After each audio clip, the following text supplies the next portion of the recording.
Making my first one-shot manga in 30 days and this is day 2, the creation. போன video பார்க்காதவங்களா சொல்லிக்கிறேன். One-shot மாங்கானா என்னென்னா, நார்மலாக மாங்கா வந்து சாப்டர் வால்யூம் 10 வால்யூம் 20 வால்யூமாக போகும். ஆனால் ஒன்-ஷாட் மாங்கானா 16 பேஜ்லேருந்து 60 பேஜ் வரைக்கும் தான் இருக்கும். அதாவது கிட்டத்தட்ட ஒரே வால்யூம் தான், இல்லை ஒரே சாப்டர் தான்.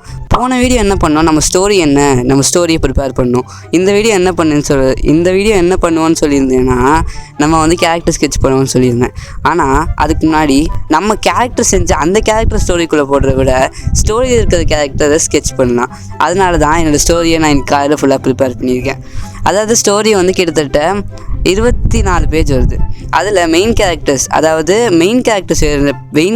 வேறு ப்ரோட்டாகனிஸ்ட் வேறு. மெயின் கேரக்டர்ஸ்னால் இந்த நருட்டோ, சஸ்கே, சக்குரா அவங்க எல்லோரும் மெயின் கேரக்டர்ஸ். ஆனால் ப்ரோட்டாகனிஸ்ட் ஒருத்தர் தான், அதாவது நருட்டோ. அதாவது இந்த ஒன்-ஷாட் மங்காவில் 2 main character, Elson and DK. நான் டிகே தான் ப்ரோட்டாகனிஸ்ட். ஆனால் அது தவிர நம்மளுக்கு மற்ற கேரக்டர்ஸும் தேவை. அதாவது இந்த நார்மல் ரேண்டம் பீப்புள் அவங்களாம், அதெல்லாம் நான் சும்மாவே ப்ரிப்பேர் பண்ணலாமே. ஆனால் இந்த மெயின் கேரக்டர்ஸ் ஒரு கோல் நோக்கி போகிறாங்க.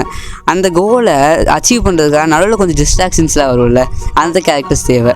அந்த கேரக்டர்ஸ் நம்ம ஸ்கெட்ச் பண்ணி தான் ஆகணும். ஸ்டார்டிங்லேருந்து எந்த வரைக்கும் நீங்கள் மாங்காவை பார்த்து படிச்சுக்கலாம். அதாவது டே 30 என்னோடய மாங்கா ஃபுல்லாக நான் வெளில ரிலீஸ் பண்ண போகிறேன், அதை நீங்கள் படிச்சுக்கலாம். இப்போ நான் ஸ்டோரி சொல்ல போகிறது இல்லை. அதாவது பார்த்தீங்கன்னா, எனக்கு வந்து நம்மளோட எம்சி வந்து கொஞ்சம் கன்னிங்காகவும் வேணும், அதே நேரத்தில் விளையாட்டாகவும் வேணும். அதனால் கொஞ்சம் பாயிண்டட் ஐஸு இல்லைனா ரவுண்ட் ஐஸுன்னு போகலன்னு நினச்சேன்.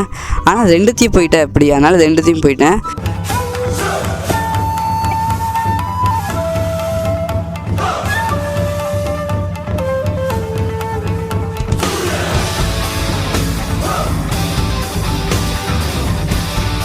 அதனால் எம்சி ஒரு மாதிரி நல்லா தான் வந்திருக்கான். நெக்ஸ்ட்டு வந்து எல்சன் வந்து ஒரு பேஜ் 18 இல்லை 16 தான் வருவான்னு நினைக்கிறேன். அதனால் இப்போதைக்கு அவன் கேரக்டர் ஸ்கெட்ச் தேவையில்லை அப்படின்னு இன்னும் வர வீடியோவில் பார்த்துக்கலாம் அப்படின்னு விட்டேன். ஆனால் செகண்ட் இல்லை 3rd பேஜ்லேயே அந்த ஒரு ஹாஸ்ட் இருப்பாங்க. ஹாஸ்ட் வந்து பையனாக இருக்கிறத எனக்கு பொண்ணாக இருந்தால் பரவாயில்ல அப்படின்னு தோணுச்சு. அதனால் ஹாஸ்ட் வந்து 2 பேர் ட்வின்ஸ் மாதிரி பண்ணலாம் அப்படின்னு நினச்சேன். அதனால் நம்ம ஹாஸ்ட்டையும் நான் வரைஞ்சிட்டேன்.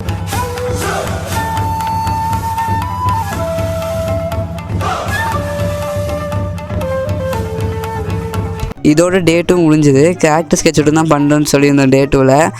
அதே இல்லாமல் ஸ்டோரி எழுதி கேரக்டர் ஸ்கெட்சும் பண்ணிட்டேன். இன்றைக்கி நாள் ஃபுல்லாக இதுக்கே போச்சு. டே 3ல் என்ன பண்ணுவேன்னு நினைக்கிறேன்னா, ஸ்டோரி போர்டு. இது வந்து அட்லீஸ்ட் ஒரு 4 நாள் போகும். 30 டேஸ் இருக்கிறதுனால பொறுமையாகவே ஸ்டோரி போர்ட் பண்ணலாம். ஏன்னா ஸ்டோரி போர்டு தான் இருக்கிறதுலே முக்கியமானது. அதனால் ஸ்டோரி போர்டு வந்து ஒரு 4 நாள் போகும். டே 3லேருந்து டே 7 வரைக்கும் ஸ்டோரி போர்டு தான் நினைக்கிறேன். Meet in the next video guys. sayonara.